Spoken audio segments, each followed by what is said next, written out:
কর্মসংস্থান রাজ্যে আইনের শাসন প্রতিষ্ঠা সহ নেশার বিরুদ্ধে রাজ্যব্যাপী আন্দোলনে আহ্বান জানিয়ে আন্দোলনের পথে নামছে বাম যুব সংগঠন ডিওয়াইএফআই।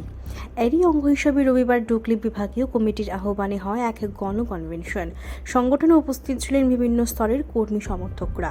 উপস্থিত ছিলেন ডিওয়াইএফআই সাধারণ সম্পাদক নরেন্দ্র সহ আরো অন্যান্যরা। গ্রেপ্তার করতে পারলো না যখন আমাদের অর্ধশিক্ষিত মুখ্যমন্ত্রী পরিবর্তন হয়েছে, তাদের অপরাধের কায়দার পরিবর্তন হয়েছে।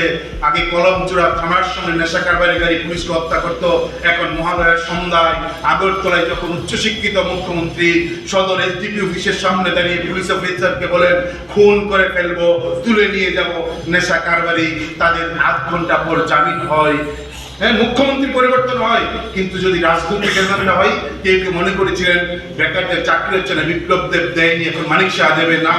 আমাদের মাথায় রাখতে হবে এই লড়াইটা রাজনৈতিকভাবে লড়তে হবে, সিদ্ধান্তটা রাজনৈতিক। ত্রিপুরার বিজেপির কোনো বিষয় নয়, দিল্লির বিজেপির সিদ্ধান্ত।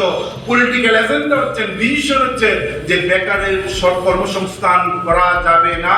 ব্যয় সংকোচনের নামে, জবলেস গ্রোথের নাম করে কর্মসংস্থান কমাতে হবে, চাকরি কম দিতে হবে, প্রাইভেট সংস্থার দিকে বেকারদের ধাবিত করতে হবে, প্রাইভেট সংস্থা কম মজুরিতে বেশি শ্রম শুষে নেবেন, এই সুযোগ করে দেওয়ার জন্য সরকার তাদের চাকরি দিচ্ছেন না।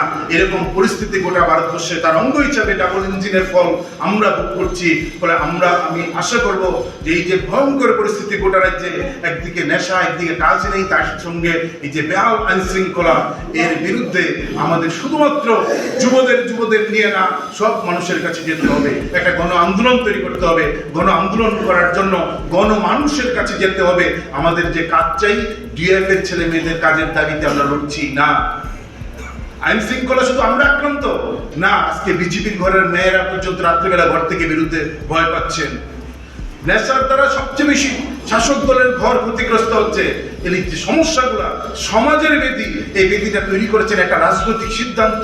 বিজেপি আরএসএস এর পলিটিক্যাল ডিসিশন হচ্ছে সমাজের মধ্যে এই সামাজিক বেদিগুলো তৈরি করো, কর্মসংস্থানহীনতা তৈরি করো, একটা নৈরাজ্যের পরিবেশ তৈরি করো, নেশা সাম্রাজ্য বিস্তার করো। এই যে পলিটিক্যাল ডিসিশন, বিজেপির এই ডিসিশনের বিরুদ্ধে পলিটিক্যালি আমাদের লড়তে হবে। কিন্তু এই সমস্যাটা যে গভীরে চলে গেছেন, সমাজের প্রতিটা রন্ধ্রে রন্ধ্রে যে সমস্যা চলে গেছেন, ওই রন্ধ্রে যাওয়া সমস্যা যারা প্রতিদিন যুক্ত হচ্ছেন, সিপিএম, কংগ্রেস, বিজেপি দল মত নির্বিশেষে, যে মানুষ এই সমস্যার মধ্যে আস্তে পৃষ্ঠে বেঁধে যাচ্ছেন, তার পরিবার ধ্বংস হয়ে যাচ্ছে একের পর এক পরিবার।